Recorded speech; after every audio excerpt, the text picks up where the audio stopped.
What happens when you're wildly successful on paper but feel disconnected from your own body, your partner, or your sense of intimacy? In today's episode, I'm joined by Xanet Pailet, a sex and intimacy coach and author of Living an Orgasmic Life, to talk about the hidden struggles that so many high achieving women face when it comes to desire, partnership, and reclaiming pleasure. We get real about sexless marriages, perimenopause myths, the mental load fatigue, and how to start feeling alive again in your body and in your relationship. This conversation is raw, hopeful, and full of practical wisdom. Hey, I'm Dr. Angela Downey, and this is Paging Dr. Mom, the podcast for women who are juggling careers, kids, chaos, and cold cups of coffee.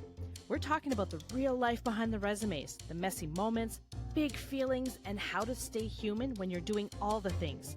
If you've ever felt like the only one trying to keep it together, you're not. We're going to laugh, cry, vent, and thrive together. So here we go. Hello to all my busy mamas. I'm Dr. Angela Downey, and I am so glad that you're hanging out with me on Paging Dr. Mom. This podcast is for all of us who are just trying to keep it all together while juggling kids, careers, and whatever else life throws our way. We're going to be exploring those moments that we definitely wouldn't be putting on our resumes. I want to introduce you to today's guest. Xanet Pailet is a nationally recognized sex and intimacy coach, best-selling author of Living an Orgasmic Life, and founder of Passionate Intimacy Retreats. After leaving a 26-year sexless marriage and a high-powered legal career, Xanet now helps committed couples who feel stuck, disconnected, or in conflict transform their relationships into ones filled with intimacy, safety, passion, and joy. She brings this grounded, compassionate perspective on intimacy and desire, and it helps us understand that losing connection doesn't mean that you're broken. It just means that it's time to come back to yourself. I have been looking forward to this interview for weeks, so here we go. Hi, Xanet. It's so great to have you on Paging Dr. Mom today. How are you? I am great, Angela. I'm so excited to be on this podcast. That's amazing that you're focused on female physicians. I love that. And I'm super excited to have this conversation about how to help people improve their sex life because it's important. It is such an important part of like a normal and healthy relationship. And when you reached out to me a couple months ago, I got so excited about having this conversation. So I'm glad that we're finally here and Me too. able to have it. So maybe can we start by having you introduce yourself and tell us about your journey to becoming a sex and intimacy coach? Yeah, absolutely. Let me start by saying that I'm 65 years old now. And I started this journey at the age of 50, which Okay. I hope makes everybody, comforts them that you can reclaim your sexuality at any stage and age of life. So for me, I am a healthcare lawyer by training. I did a little bit of healthcare antitrust litigation and then formed my own healthcare consulting firm where I was working with mostly not-for-profit organizations in the healthcare field. And I got married at the ripe old age of 24 and had my first child by the time I was 26 and the second child by the time I was 28 and stopped having sex by the time I was about 32. And that happened for a variety of different reasons. So I actually experienced a fair amount of shame trauma, which is a real thing around sexuality as a young child. And that happened first when I was caught playing doctor with my very best friend in first grade, and her mom walked in on us, and I got severely punished. And then she moved away after first grade. And I really thought for the longest of time, it was because I was a bad person, right? And did something bad. And I held on to that for years. And then I got a little curious. I had this little puppy dog, Yorkshire Terrier, when I was like 8, maybe 7, 8 years old. And he liked to lick my underwear and it felt really kind of good. But I also, since I had already had all that shame from my first incident, I knew that this was really bad and it created a ton of anxiety for me. So I had like this first experience of pleasure coupled with anxiety. And that followed me all the way through my teenage years, and into adulthood, because it created so much anxiety that sex was really uncomfortable and painful for me. Mm. And I really had undiagnosed, but I've diagnosed it really vaginismus, right? Hmm. Where the muscles of the vagina just obviously would not accept anything entering into it other than maybe a tampon. And I also just had, like, I think I was so disconnected from my body and so disconnected from my sexuality and so angry at my body for making me feel so broken around sex, even when I was like 16, 17, 18. And then I got married and I thought everything was going to change, but it just got worse and worse and worse.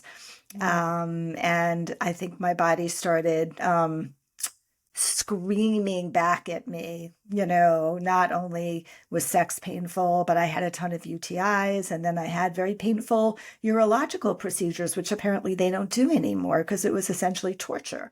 you know um Okay. right. And other infections, like where my body and my partner's body, we were just not connecting, and there was so much drama and tears around sex that it was Yeah. so easy just to say, like, we're done. And, Hmm. kind of shut it off. Never did we have that conversation that we're done, but we were done. Yeah. And that's Yeah. not an uncommon, unfortunately, that's not an uncommon experience and story that I've heard from working with so many women who have had a lot of challenges around sexuality, whether it's, shame that was imposed upon them by religion or society, or, so many women have had Mm. sexual abuse and trauma. I'm also a trauma practitioner as well, a certified trauma practitioner as well. So, it's a common but very sad experience of feeling totally shut down around your sexuality. Yeah. And sometimes, like when sex becomes such a negative thing and it's this constant source of stress between you and your partner, it's I don't want to say easy, but it does shut down after a while, and Yeah. it becomes a little bit easier when sex is no longer an issue. But what you're saying is that there's some hope, and that you've Yes. somehow you've turned that around, although it Yes. sounds like it took some time. So 26 years. 26 years. So I lived in you've a shared sexless that you're marriage. like in, yeah, Hmm. so in a sexless marriage for 26 years. So what was the Yeah. moment that you realized that something needed to change? Mm. Well, I actually knew something needed to change 7 years before we actually finally got divorced. Like, I knew this wasn't sustainable. And also, like, and this happens all the time, right? Not only did we stop having sex, but any type of emotional connection or intimate connection that we had, which was, to be fair, limited to begin with, right, fell apart as well. Hmm. So the whole relationship fell apart. And I think that's very not uncommon an experience that I see when sex starts falling apart, then intimacy starts falling apart, then the emotional connection starts falling apart as well. We were great parents, we had two amazing boys.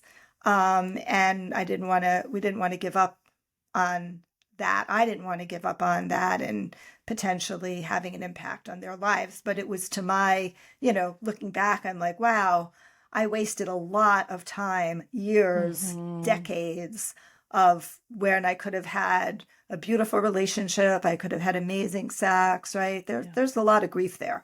Yeah. But this has a happy ending. It does. It It does. And does. It I know for does. myself, I went through a lot of what you went through as well. So I got married very early 20s, had children when I was younger, and we had all sorts of issues around sex at that point as well. But I also didn't want to get divorced because there's a lot of stigma and shame with being a woman who's left her relationship. People were like, "Do you know what you're doing? Have you thought about what you're going to be doing to your kids?" So there's a lot of pressure Mhm. there as well to stay in the relationship even though Totally. you're not happy. Totally. So for a 100%. lot of women, especially like high achieving professionals, we channel a lot of our energy into our careers and our kids. Why do you think that desire and intimacy are often the first things to go? Well, I have a couple of theories around that. My first theory, the reason that desire and intimacy are the first things to go, is I think a lot of women are just not having very good sex. I see Sure. that all the time, right? They're not getting their needs met. They're not able to ask for what they want. They're sometimes not even sure what they want. They may feel like obligated to have, obligation or what I call service sex, Hmm. because they're afraid of upsetting the apple cart, of their partner leaving them. And when you stop having good sex, it easily goes to the bottom of your to-do list. If you can whip out your Sure. vibrator and give yourself, at least some release and an orgasm, right? Maybe you don't want to have to put up with, 20 minutes or even 10 minutes of somebody fumbling around and feeling like you're just an object, as opposed to Hmm. really feeling deeply connected to your partner. So I think that, a lot of women are really just having very bad sex. That's what I've learned from all of the hundreds, thousands of women I've spoken with and worked with, right, over the past 15 years. I also think that for a lot of couples, the emotional connection is not as strong as it needs to be. And there ends up becoming conflicts that have never been repaired, that creates resentments. And when you feel resentful of your partner, you really don't want to make love to them. It's not what No, you it's not. want to do, right? Resentment is not sexy Not in sexy at any way. all. And I Yeah. think that's another big reason why sex ends up being on the bottom of the to-do list. And yet, as you said, Angela, we take all of that sexual energy that we have and we like put it, just like I did, into our careers, right? Into our Yeah. kids, right? Yeah. And there's none left over for our relationship at that point, or even for ourselves. Yeah, there's a never ending list of things that we are able to put our energy into. So Hmm. if we have the option to do all these things that, might bring us joy as opposed to like sex, which is subpar or we're just not enjoying, I'm going to put my energy into something that brings me more joy. Yeah, yeah. And I Yeah. think a lot of couples get stuck in, there's three stages of sexual relationships. There's the new relationship energy where all the hormones are flowing, right? And it's obviously Mother Nature's way to ensure that there's procreation on this planet. Hmm. But we know that that ends after 6 to 12 to 18 Yeah. months, right? And then the hormones come back down. And then we Yeah. get many couples get stuck in what we call validation sex, where we're just having sex in order to validate ourselves and validate the relationship. This is when service sex happens, where obligation sex happens. Mm. Often this happens in a state of being drunk or high, or, Hmm. somehow not really present in your body and Yeah. and present in the experience. And I think a lot of couples just stay there for often for their entire relationship, but it's not Yeah. very satisfying to either Sure. partner. You're doing it because now your partner is grumpy and, Right. not doing, maybe not being a great dad, or he's grumpy, or he's angry, and you're like, oh, I guess I have to put out again to keep this person Keep this happy again for right, the keep this next week or two or whatever it is. right. Or, if I don't have sex with them, then I'm afraid maybe they're going to go look outside of the marriage, right? Like Right. there's all sorts of ways in which we talk ourselves into having validation sex with our partner, Yeah. which is really not what we want. What we want is, connection sex, or what I like to call passionate intimacy sex, where we're really Yeah. deeply connected with them. Yeah, no, I've been to a counselor before, and was saying how my partner was unhappy with me from like in our sexual relationship, and I had no interest whatsoever, but I took that blame and that shame and I put it on me. I must be doing something wrong. Right. I'm not doing something well enough. And the counselor was like, how do you know you don't have a bad lover? Right? Maybe it's not on you. Maybe he's not pulling his weight and he's Right? not doing what he needs to be doing. And so you're left disappointed. And I hadn't really, to be honest with you, at the time, I don't think I believed it because I tend to put everything on me and there's got to be something I need to change. But in truth, I wasn't broken and there was absolutely nothing wrong with me. And I didn't know that until later.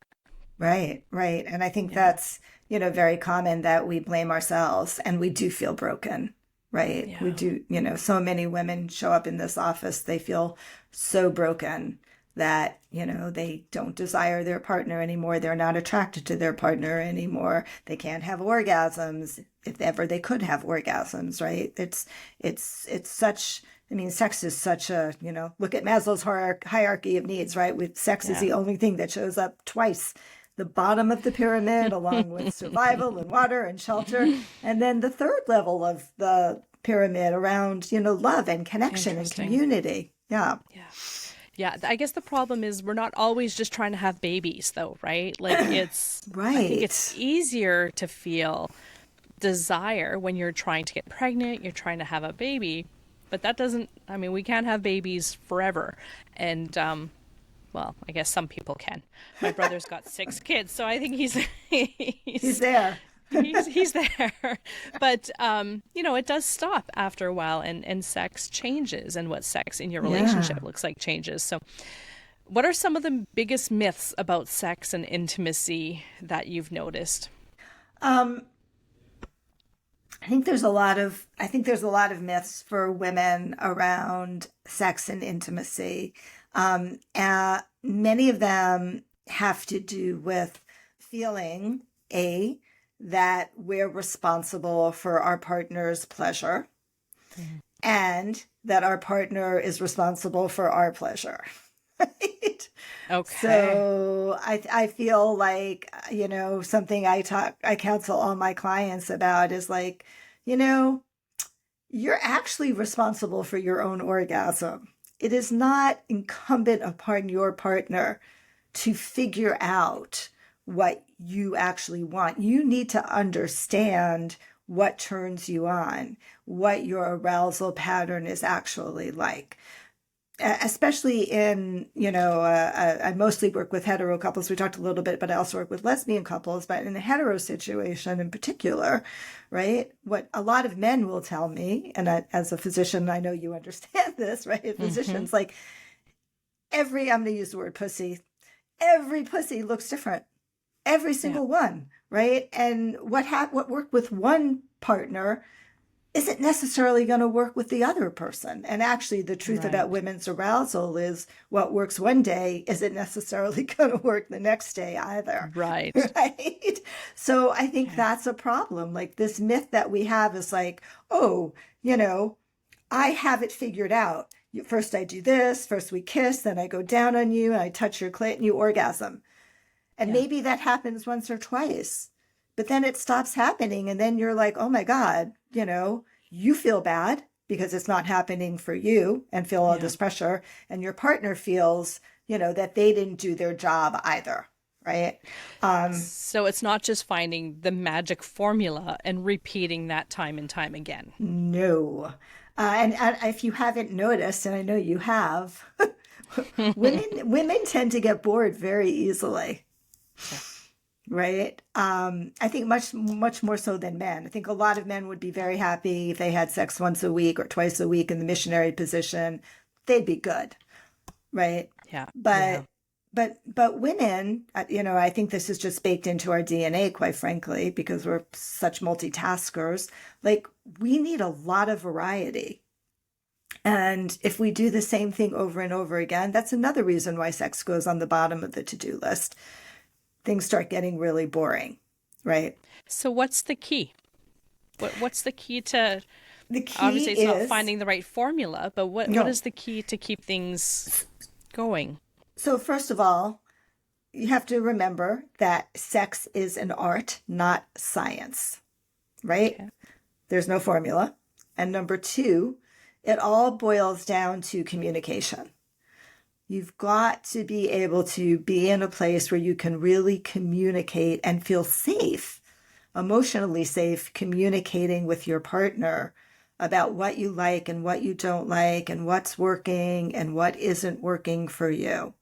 And, and it's sad to say, but sometimes there has to be a fair amount of education as well. I mean, I spend at least a half a day on my 4-day retreats with couples just doing sex education, just going over the anatomy, which hopefully, since you all are physicians, isn't as much of a question. But I've had some physicians here too who didn't know some things, right? Mm-hmm. Because we don't Hopefully we've got that down pat. Yeah, but right. you never know. You never know. We don't have great sex education. But you have to be able to talk about what you like and what you don't like. And, sometimes I will suggest to couples at my retreats, couples stay at this super sexy Airbnb, with a hot tub and a big king size bed. And it's very sexy. We've got a sex swing and a sex chair, and it's just Cool. a lovely space. Yeah, I know it's a lot of fun. And I have a whole bookshelf full of games, little card games, little intimacy games, right? These are often very beautiful, fun ways in, a low stress environment to be able to start having conversations that maybe seem uncomfortable. These are both about like talking about some of your personal issues, values, and beliefs, but also about what do you like to do? Like if we were to try this, would this feel good for you? So really understanding also, Angela, that here's another big myth. Sex only is penis and vagina. That's it. Right. That's what most people think. They only think it's sexual intercourse, right? But in truth, sex should be this huge smorgasbord of opportunities of like appetizers and main courses and desserts, right? There's so many things and activities and ways to connect with each other and different sexual styles that we can explore, whether, we're focusing on a very sensual experience or a very kinky experience or more like of an energetic experience, which is more like tantra and sacred sexuality. So there's all of these options and ways in which we can actually explore sex that we don't do a good job in. I'll give you another myth, and this is Please. There's probably a ton of them out there. And there's so many, and some of these, when I talk about this amazing free gift I have to give to you all, these are some of the things that we actually talk about. So another one is that we're usually not very present with touch with our partner, right? And so we usually touch our partner in a way in which we think they want to be touched. And we're looking for visual cues. Oh, is he holding back? Is she making a sound? Am I getting a smile? Is she just sitting there not doing a thing, right? Yeah. And so what happens is, as the person giving touch, our energy is all external, right? Our presence, our attention is external.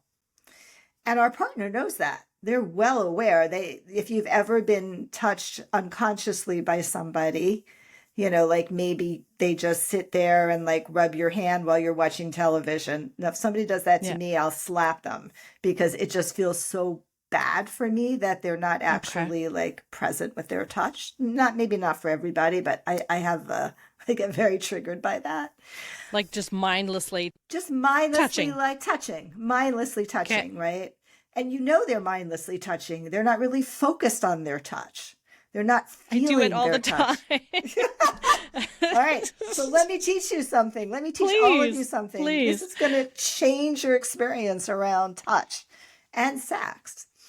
What if you were to touch your partner in a way that actually felt good for you?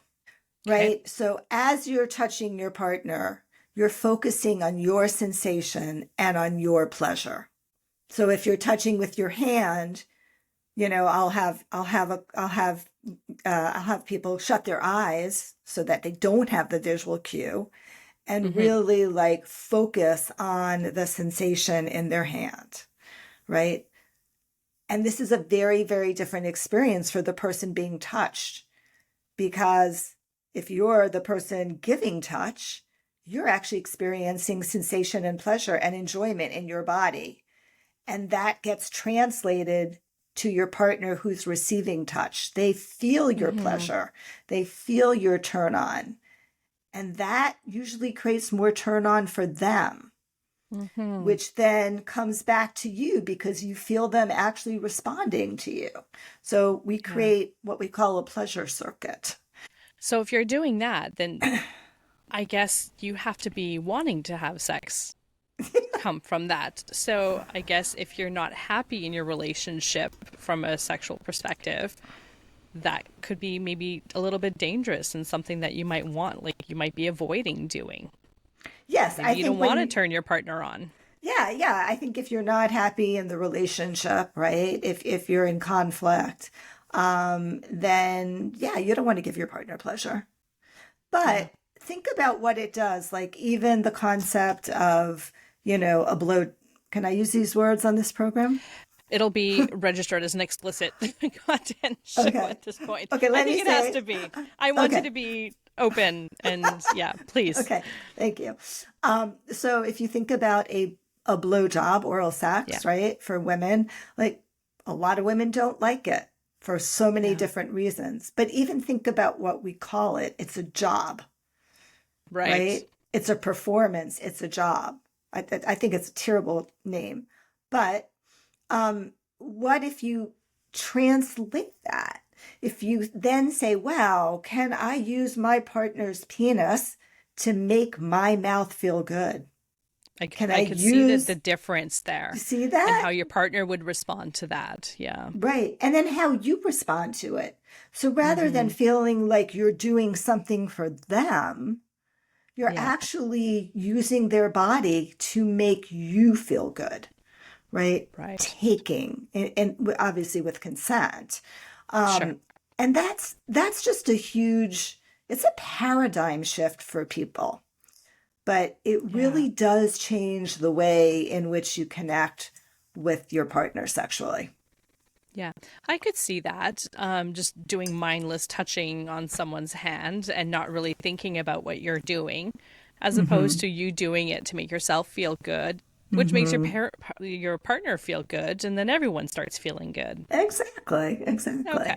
okay, interesting. So Yes. my I put this out to a community, an online community, just that I was going to be interviewing you, and I was really excited and asked them if they had any questions. So, my audience is full of very highly intelligent and successful women, mostly physicians. And, you know, for myself, I got married in my early 20s. I went to medical school and I changed a lot in medical school. So I got married and 6 years later I went to school and my knowledge grew exponentially, but my partner stayed the same. And that put a lot of strain on our relationship because now I was having all these experiences that my partner couldn't relate to. And it put a strain on a romantic relationship. So, how do you not let resentment about like unequal cognitive or emotional loads affect your connection? That was I one of mean, the questions that came up, and it was something I could relate to for myself too. It's out there. totally. And it's a great question.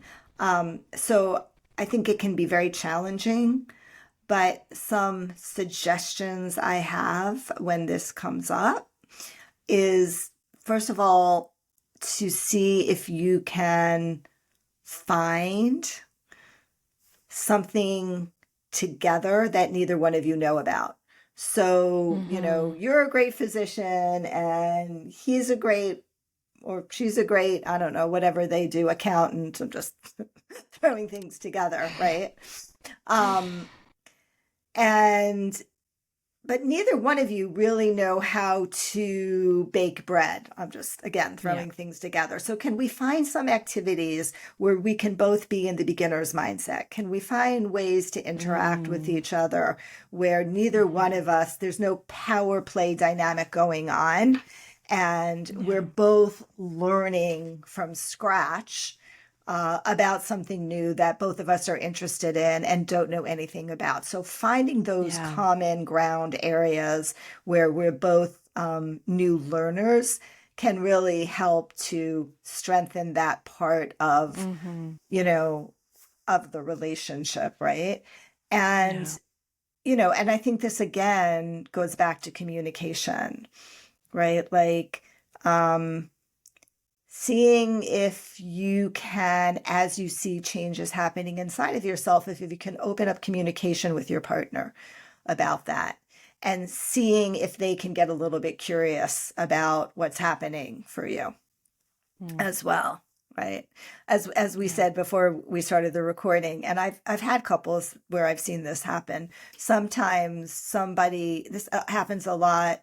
I see it a lot in like the personal development area, right? Like one person is just like on this personal development path, and they're taking all these workshops and they're doing all this therapy, and they're finding out they're not who they were, Yeah. right, when they got married, which I think is very common, right? And the other Mhm. person just hasn't moved at all.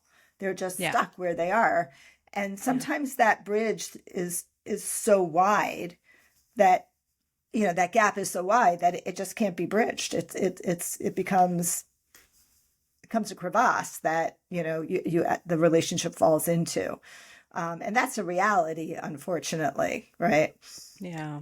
But again, you know, can you get your partner interested in something like that? I would say, like, can you start doing couples therapy? Can you go do a medicine journey together? Are you interested in taking a Tony Robbins class or a Joe Dispenza's class, Mm. right? Like Mhm. offering up places where you can pull your partner into that awareness. And I think one thing that's true that my therapist pointed out to me is that the person who is more spiritually evolved, right, uh, is always going to be the person pulling their partner along.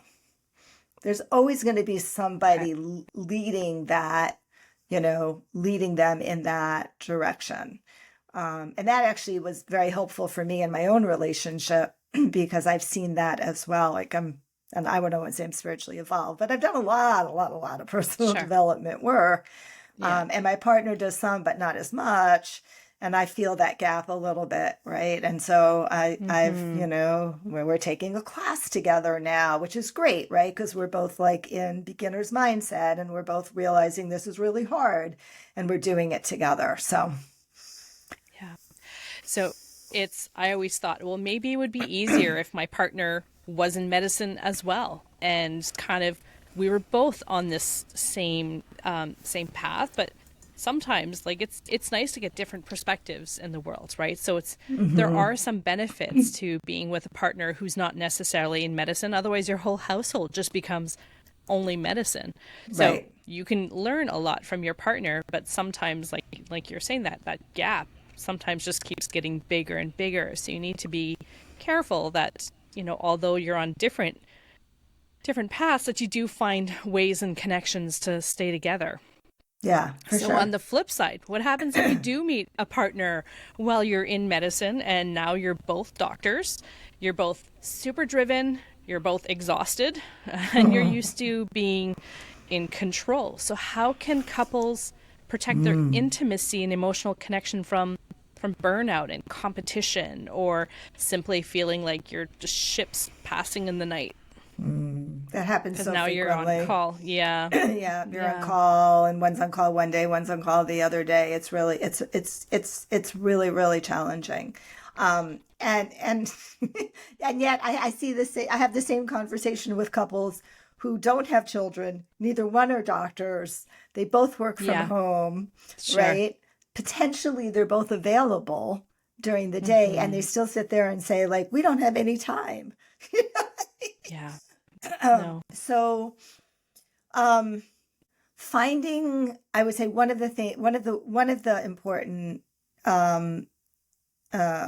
the important tools that you can use are finding the small moments, the little moments of intimacy, right? Of like, even having a little bit of a ritual when you first see each other, whatever time of day or night it is, right? That you just like hug for 3 minutes, just hold each other for Mm. 3 minutes, right?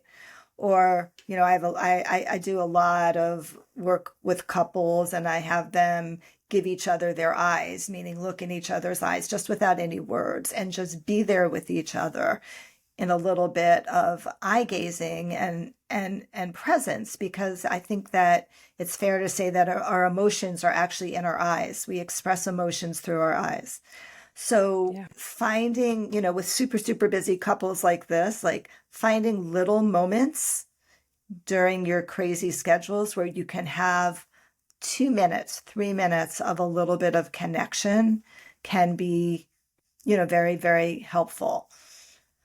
The power dynamic issue of everybody wanting to be in control, definitely a problem when it comes to intimacy and sex, right? So, one suggestion I often have when I see that is, can you take turns? Again, it all comes down to communication. We've got to talk about this. It seems like, when we try to have sex, we're both trying to be on top. We're both trying to control the situation, right? Is Mm-hmm. that working for you? Because I don't think it's working for No. me, right? Like, what if, we take turns? Like, one night you're the person who initiates, and I'm a little bit more, I'll surrender a little bit more. And the other night, you're the person, I'm the person who initiates, and you're going to surrender a little bit more, right? So, and that's a Mm. really important dynamic that happens, that control and surrender piece is what really creates the erotic energy between two people, right? There has to be some sort of electric charge.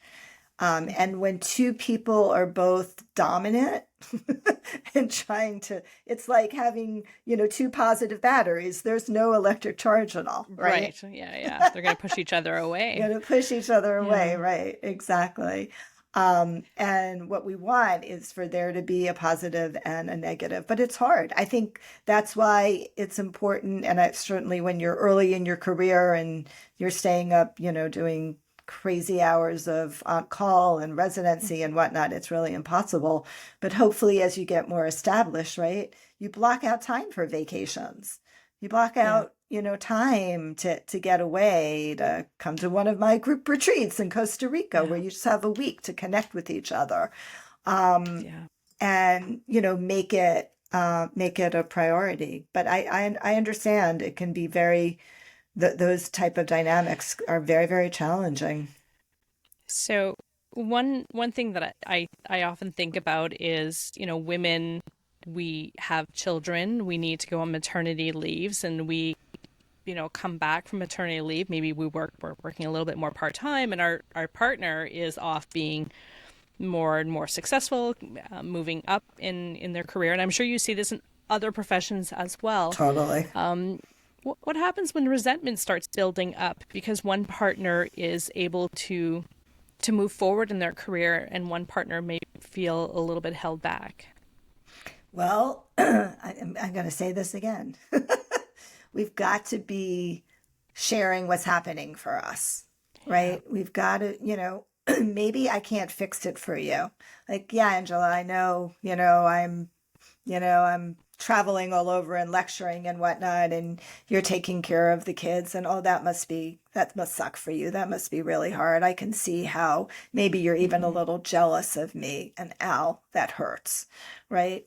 That doesn't solve the problem, but it kind of No. does, right? Because your Yeah. feelings get heard and you get validated. Sure. And that's a really important, I think that's really important. That's what creates the emotional connection, being able to have your feelings heard, have your partner validate your feelings, and feel like, you know, yeah, that hasn't solved the problem. Maybe then we can get creative though. Maybe we can figure out ways for there to be some creativity around that, right? So sometimes couples will switch, right? Like, Yeah. you go take your sabbatical this year, I'm going to take it next year. Different professors that I've worked with. Um, Mm-hmm. but, those are all relationship dynamics, right? That Yeah. need to be discussed, need to be communicated as they are occurring. Because if they're not communicated, then those little annoyances become bigger and bigger wounds that end up becoming very, very large resentments. And that Sure. can destroy a relationship for sure. Yeah. So communication is like a huge part of being successful in a romantic relationship. Hmm. What happens if your partner's a little bit checked out or just emotionally unavailable for you? Is it possible for your relationship to succeed? It's always possible because Mm-hmm. many couples do, like there are, like I said, there are many couples that just stay in this validation stage, right? That's around sex, and it's also just around like, okay, the relationship isn't fabulous, but it's not horrible, right? So I'm just going to Yeah. stay here and we're going to go through life, and we're going to do our things. And many people just stay in that space where their partner is checked out, and for whatever reason they want to avoid conflict, right? So there's a lot of avoidance in the Mm-hmm. world.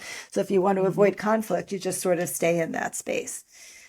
Yeah. um, for many other people, it becomes intolerable, right? Mm-hmm. After a while, and then you need to go do work, go see a coach, go see a therapist, like start to really understand and talk about the dynamics in the relationship and work on fixing those dynamics, right? The thing is, and this is true about intimacy, emotional intimacy and sexual intimacy, that everything can be learned. You can learn how to be vulnerable. You can learn what it's like to be in an emotionally safe relationship. You can learn what secure attachment feels like. You can learn every skill that you need to know about sex. You just have to want to do it. And I Yeah. think that's where the rub is, right? Some people Sure. just don't want to do it. So then you have Well, to if make you've a had a lot of choice. trauma, yeah, if you've had a lot of Yes. trauma and you've been carrying, guilt and feeling like Hmm. you're bad at sex, and if you've been carrying that for a long time, sometimes it's just you just want to turn that off. So Yes. you need to have some want to change things if that's something that you're interested in. Right, because we know we can't change our partner. Sure. No, no, They have to absolutely. want to change. Yeah, yeah. I think that's a mistake we make all the time, by the way. Sure. No, absolutely. You can't control what someone else is going to do and how they're going to Exactly. feel, and yeah, no, for sure that's definitely something I've been working on for a long time, is just recognizing that.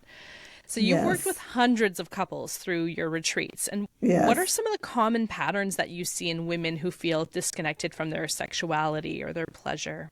Great question. Um, Most of the patterns around women feeling disconnected from their sexuality in the context of a relationship, right?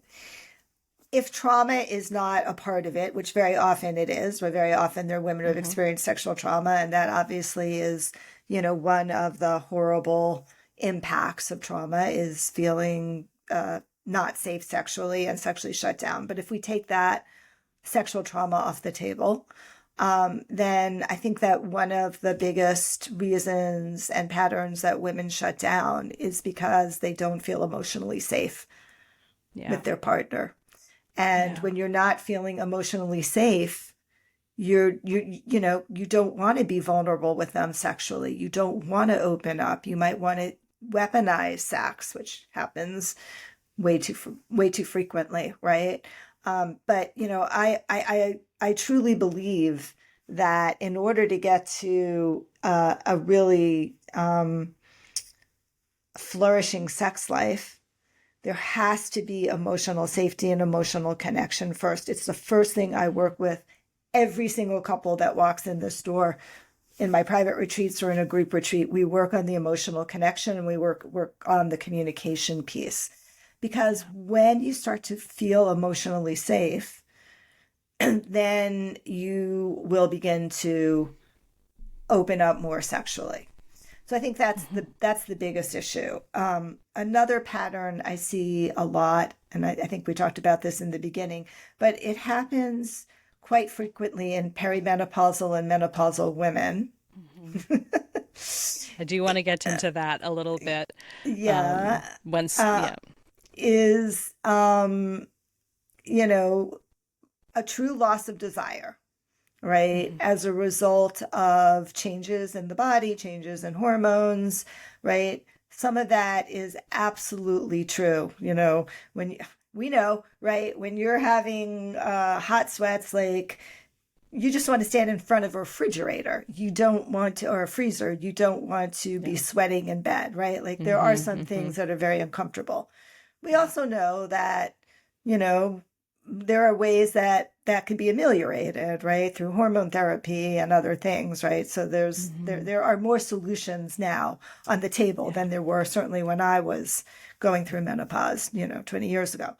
But again, I think that what I see very frequently is that menopause becomes, or even perimenopause, becomes the excuse to stop having sex because sex isn't that good. Because sex is something that they were wanting to stop anyway. Exactly. And this is just the perfect excuse. Oh, I'm dry. It's uncomfortable. I don't really have any desire. So I think that's definitely another common pattern that I see. And then I think a lot of women just do not like the way they're being touched. And they won't admit it. They'll finally admit it when they're sitting in this room with me and I ask the right question in the right way, but they won't tell their partner that they don't like the way they're being touched because some of them have never been touched any other way. They don't even know the possibilities that are out there. So you mentioned having hot flushes and standing in front of a fridge and being hot, so you don't want to go snuggle up in the sheets.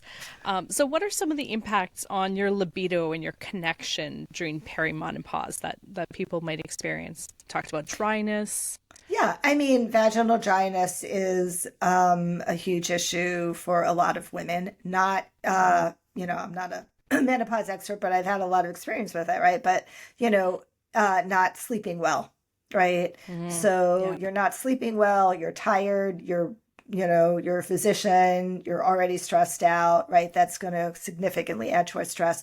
We know that the number one cause for women to lose their desire and men is stress, right? When you're stressed out, sex is the last thing on your agenda for sure, right? Sure. I think brain fog also, you don't feel well, right? And gosh, I was just listening to somebody, she was like, there's 140 different symptoms that perimenopausal women go through. And I'm like, oh my God, right? So, all of those pieces make you feel like your body is changing, and that's scary. Right? I don't have the same desire as I used to. I don't get turned on. For some women, they have a harder time having orgasms during menopause. I actually don't know why that is, but I do know that that's true. There may be more numbness in the nerve endings of the clitoral tissues, right? They're more tired, and they have a significant drop in estrogen and testosterone. And that does drive, our sex drive, obviously, right? Yeah. So that 100%, all of which has significant impacts on libido. The other thing is weight gain, right? There's often a lot of weight gain that comes during menopause. Women have they get this belly fat, that they just can't lose no matter how many hours they spend in the gym, no matter how many diets they're in, right? And so we start to feel like more negative body image issues, which also makes us feel less attractive, Yeah. They're all fluffier in different in different ways Fluffier as in we get different older. places. Yeah. Exactly. And this is all over and above issues that you may have been having before menopause even Correct. became a problem. So Right. so you were in a sexless marriage for like 26 years, and this whole journey for you started when you were 50. So Yeah. how do you go about reclaiming your power? So you're doing this when you're going through perimenopause, and you're wanting to find yourself even though you've got these other things that are kind of working against you. So how did you go about reclaiming your power? Yeah, so my particular journey was a little bit unique. My entry into starting to explore my sexuality came through the world of Tantra and sacred Mm. sexuality. And that's just because I met somebody who I was dating in New York City who had just done a Tantra workshop. He was a physician, by the way. And Well, he had just no. he had just done a Tantra workshop, and he knew that sex was an issue for me because I felt safe enough to talk to him about it. Hmm. And he was so excited to explore this with me. So he offered me a night of what he called goddess worship, and I had no idea what he was talking about, but it was this amazing experience where he was, really touching me in a way that felt good to me within my boundaries, going super slow, taking his time, teaching me some breathing techniques, and I didn't breathe at all. So that was very, very helpful. Kept his pants on the entire time. That was huge for me, right? Because there was Hmm. absolutely no pressure. It was really a night of Hmm. me receiving without Sure. feeling like I had to give back. And that was my doorway um, into sexuality. Okay. Uh, so that's one option. Yep. Yep. And it's a very powerful option. And from there, Hmm. I took some trainings and some workshops, and then I was like, oh, this is super cool. I'm starting to really have more pleasure in my body, have orgasms, explore parts of my body I didn't even know existed. All of a sudden vagina started opening up, and that vaginismus went away, right? Like that was Mm. amazing and experiences for me. Um, but I then wanted to just understand more and more and more. I'm a lawyer, right? So I just, like a Yeah. doctor, I need to know this, I need to know that, I need to Hmm. understand the psychology. So, I took like 6 more different trainings. But I think the way to start to explore is at the moment, I think you can start reading books. There's a lot of great, Mm.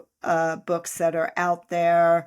Emily Nagoski's Come As You Are is Yeah. fantastic. My That's a first great book. book. I've got that one on my shelf here. That's a great It's a book. good My book. first my Hmm. first book, Living an Orgasmic Life, also is really geared towards women and helping them understand the blocks to their sexuality, Yeah. healing them, and then starting to understand pleasure in their body. Right? Yeah. There are workshops that you can take. There are sex coaches all over now that you can work with who actually really help women understand what's holding them back and then giving them practices and tools to start to, experience pleasure in your body and start yourself on the journey of sexual awakening, and sexual Yeah. healing.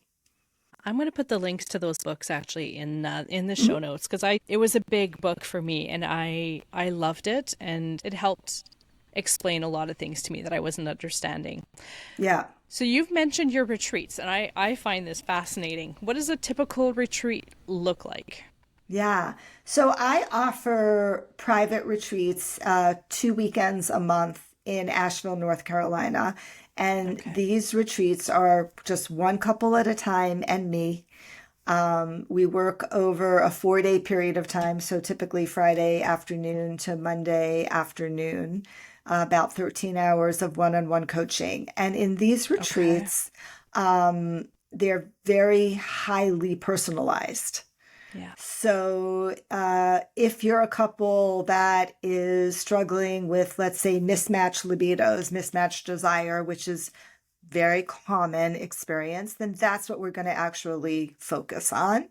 Mm-hmm. If you're a couple that's in a sexless marriage, which are a lot of couples that come to see me, then we're going to focus on understanding, why are you in a sexless marriage?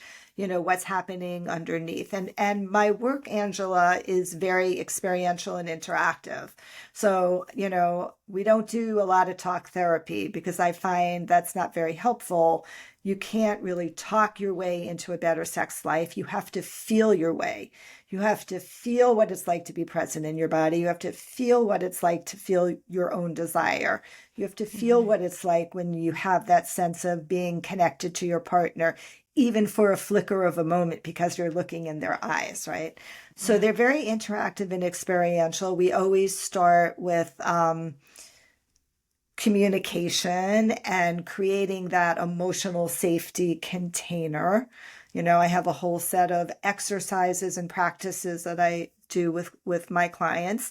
Then we start looking, typically we'll do touch exercises, and I'll teach different types of touch, and then the couples will practice different types of touch with me coaching them along, clothes on.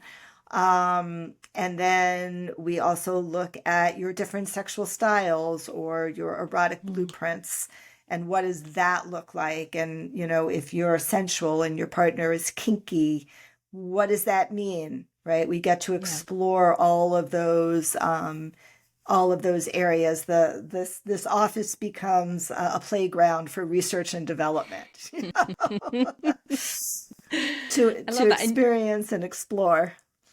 And you have group therapy sessions as well.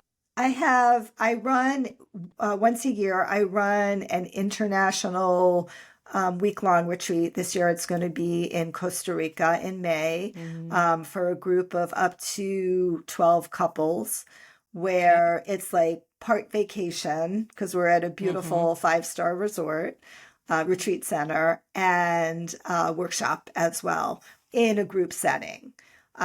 Which also is incredibly juicy, because the energy of a group is very different than when we're working, when I'm working with somebody individually, one-on-one. And while you're still working with your partner, the women get together and do some work, and the men get together and do some work. And then there's some group activities that we do, also very interactive. We also go to cool places and incorporate some sensual activities in those places as well.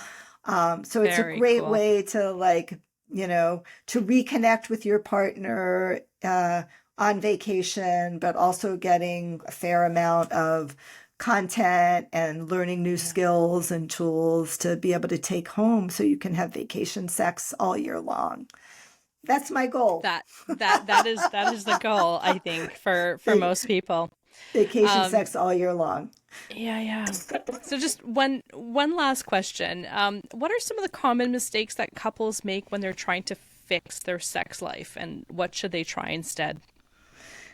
Okay, so one of the most common mistakes that couples make when they try to fix their sex life is they think that if we try 5 different positions, it's going to make our sex life better, right? If we, and I'm not saying not to do this, if we explore different, if I tie you up, it's going to make our sex life better. It may in fact do that. But I think the mistake that they make is they don't understand fundamentally why it's not working in the first place, right? Why it's not working in the first place isn't probably because you're only, doing the missionary position. That may be part of it, right? But doing 5, using 5 different positions is not going to make a difference. Usually what they're missing is the connection.